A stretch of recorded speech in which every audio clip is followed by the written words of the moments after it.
गरुडगमन तव चरणकमलमिह मनसि लसतु मम नित्यम् गरुडगमन तव चरणकमलमिह मनसि लसतु मम नित्यम् मनसि लसतु मम नित्यम् मम तापमपा गुरुदेव मम पापमपा गुरुदेव मम तापमपा गुरुदेव मम पापमपा गुरुदेव जलजनयन विधिन मुचिहरण मुख विबुध विनुत पद पद्मा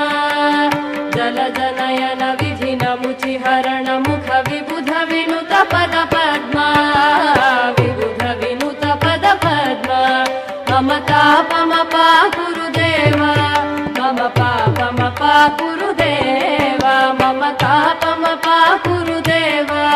मम पापमपा गुरुदेव।